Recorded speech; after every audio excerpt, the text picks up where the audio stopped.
I can imagine I don't like the Kahuna or the Totem Pokemon battle themes. Yeah, like the They're gym leader. just blah. The gym leader battle themes from Red and Blue were amazing. I'm Oh still my going back to gosh, listen yes. to them. That Yeah. 8-bit is so beautiful. Yeah. I will listen to 8-bit more than the new stuff. I agree. Or just remix the 8-bit, because they're going to do that whenever I get to battle Trainer Red, which I'm excited for. Yeah. Okay, I'm Yeah. excited for that now. I got to the tree and I've stopped playing I've stopped playing Pokemon for a little bit. I'm trying to focus on Final Fantasy 15 now since I beat kind of the main Pokemon story. I know there's like a shit ton more to Pokemon, but All right. Any final thoughts about music before we wrap this up? I just wanted to go into Undertale. Can I do that very quickly? Yeah, go ahead. So this is another great example of how music becomes a character in a video game. The very beginning of Undertale has that kind of retro kind of sound, like that little like 16 or 32-bit music, kind of like bum bum bum bum bum bum. It kind of has that, and kind of like it doesn't sound like regular like instruments, and then it grows as you're going through the game to a full ensemble orchestra.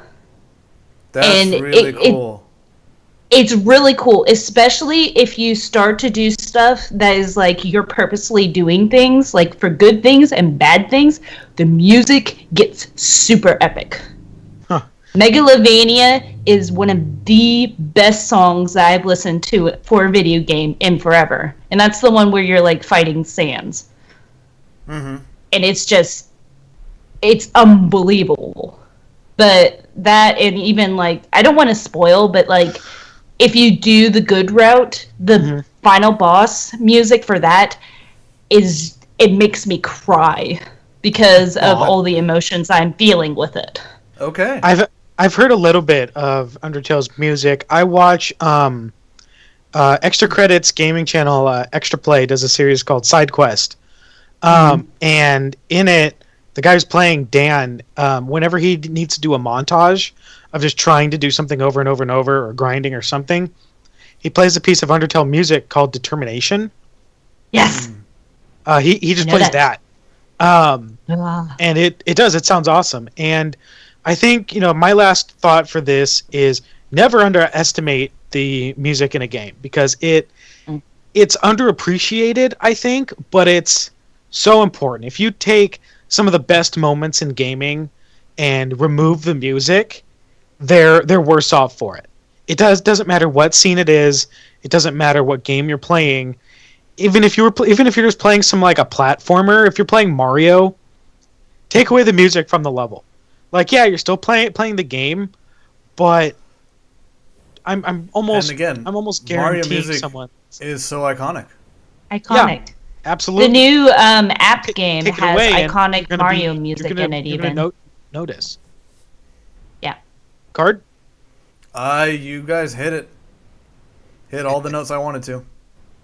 All right, Yeah. awesome. Well, I mean, great discussion, guys. I know I think we all agree that music is a really important part in gaming. So it's make sure whenever the next time you're playing something, just take a minute to pause and just kind of listen to what's playing. You might find your next favorite piece of background listening stuff. Oh yeah.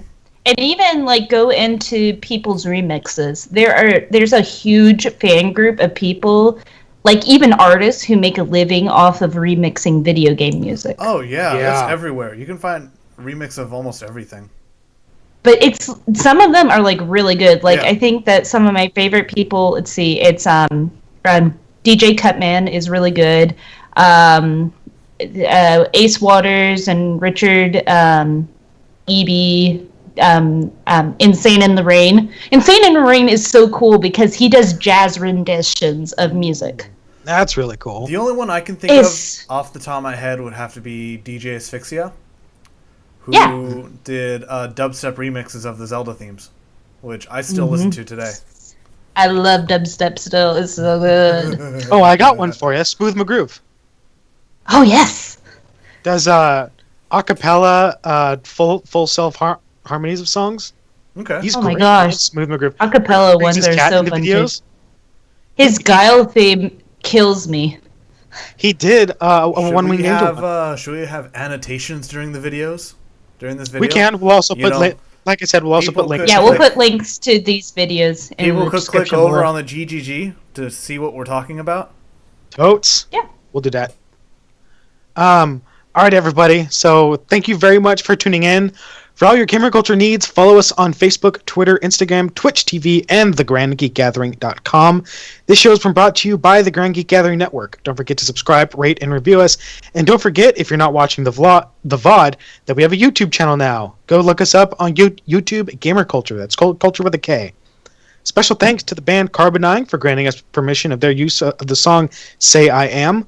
Join the gathering. Stay cultured. Have a great week. And GGG!